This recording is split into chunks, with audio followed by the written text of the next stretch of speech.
भारत तीव्र गति से बढ़ रहा है और लोग एक से अधिक वित्तीय लेन देन कर रहे हैं। आयकर विभाग ने करदाता के अंतरणों की रिपोर्टिंग का एक सशक्त ढांचा स्थापित किया है।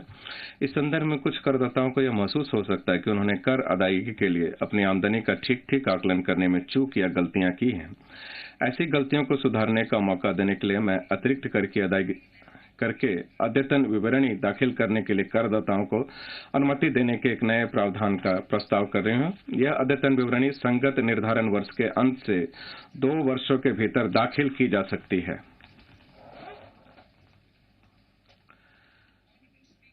माननीय अध्यक्ष महोदय, वर्तमान में यदि विभाग को यह पता चलता है कि निर्धारिती द्वारा कुछ आमदनी को दर्शाया नहीं गया है, तो वह न्याय निर्णयन की लंबी प्रक्रिया से गुजरता है।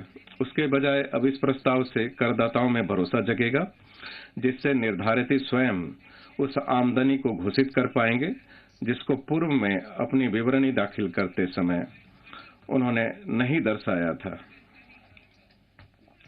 प्रस्ताव के पूर्ण विवरण वित्त विधेयक में दिए गए हैं। यह स्वैच्छिक कर अनुपालन की दिशा में एक सकारात्मक कदम है।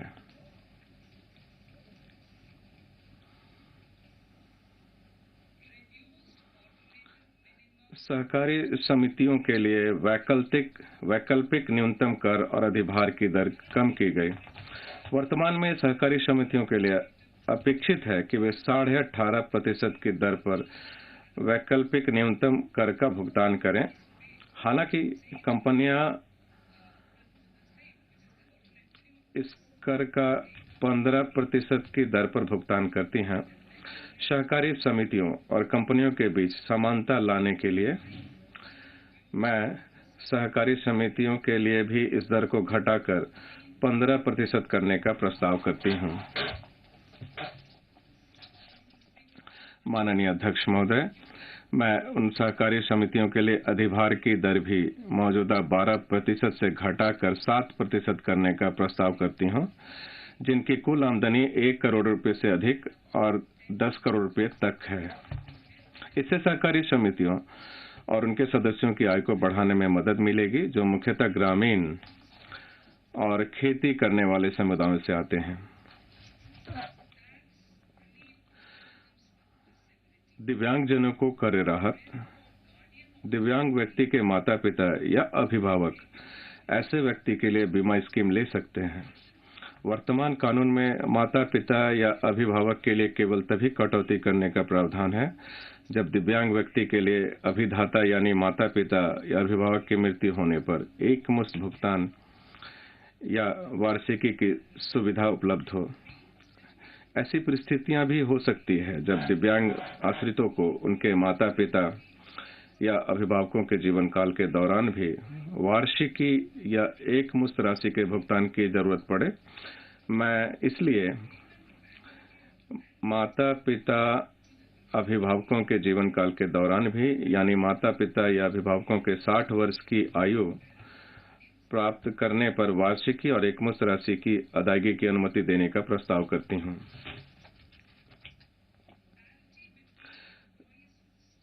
राज्य और केंद्र सरकार के कर्मचारियों के बीच समानता। वर्तमान में केंद्र सरकार राष्ट्रीय पेंशन प्रणाली एनपीएस टियर 1 में अपने कर्मचारियों के वेतन में 14% का योगदान करती है। इसे कर्मचारी के आय की गणना करने में कटौती के रूप में स्वीकृत किया गया है। हालांकि राज्य सरकार के कर्मचारियों के मामले में ऐसी कटौती वेतन के 10% की सीमा तक ही स्वीकृत की गई है। केंद्र और राज्य सरकार दोनों के कर्मचारियों के प्रति समान व्यवहार करने के लिए मैं राज्य सरकार के कर्मचारियों के लिए भी एनपीएस खाते में नियोक्ता के योगदान पर कर कटौती सीमा को 10% से बढ़ाकर 14% करने का प्रस्ताव करती हूं। इससे राज्य सरकार के कर्मचारियों के सामाजिक सुरक्षा हित लाभों को बढ़ाने और उन्हें केंद्रीय सरकार के कर्मचारियों के समान लाने में मदद मिलेगी। स्टार्टअप के लिए प्रोत्साहन। स्टार्टअप हमारी अर्थव्यवस्था के लिए विकास के प्रेरक के रूप में उभरकर सामने आए हैं। पिछले कुछ वर्षों में देश ने कामयाब स्टार्टअप्स की संख्या में कई गुना वृद्धि देखी है। 31/3/2022 से पहले स्थापित पात्र स्टार्टअप्स को निगमन से 10 वर्षों में से 3 क्रमिक वर्षों के लिए कर प्रोत्साहन दिया गया था। कोविड महामारी को देखते हुए मैं ऐसा कर प्रोत्साहन उपलब्ध कराने के लिए पात्र स्टार्टअप्स के निगमन की अवधि और 1 वर्ष यानी 31/3/2023 तक बढ़ाने का प्रस्ताव करते हैं।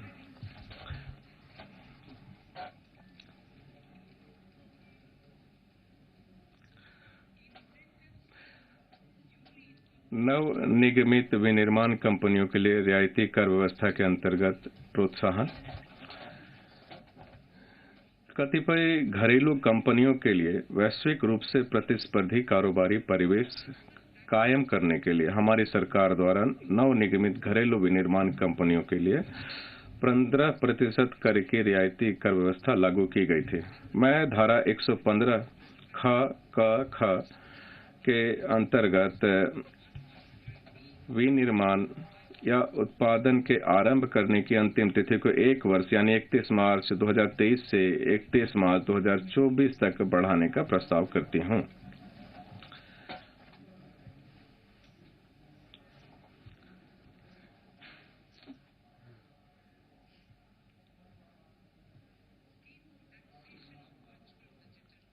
वर्चुअल डिजिटल परिसंपत्तियों के कराधान के लिए स्कीम। वर्चुअल डिजिटल परिसंपत्तियों में अंतरणों में असाधारण बढ़ोतरी हुई है। इन अंतरणों की परिमाण और बारंबारता के कारण यह आवश्यक हो गया है कि इसके लिए एक विशिष्ट कर व्यवस्था का उपबंध किया जाए। तदनुसार वर्चुअल डिजिटल परिसंपत्तियों के कराधान के लिए मैं इस बात का उपबंध करने के लिए प्रस्ताव करती हूं कि किसी भी वर्चुअल डिजिटल परिसंपत्ति के हस्तांतरण से हुई किसी भी आय पर 30% की दर से कर लिया जाएगा। अधिग्रहण की लागत के सिवाय ऐसी आमदनी का प्रकलन करते समय किसी व्यय या भत्ते के संदर्भ में किसी भी प्रकार की कटौती की अनुमति नहीं दी जाएगी। इसके अतिरिक्त वर्चुअल डिजिटल परिसंपत्ति के हस्तांतरण से हुई हानि किसी अन्य आमदनी के प्रति समंजित नहीं की जा सकती है।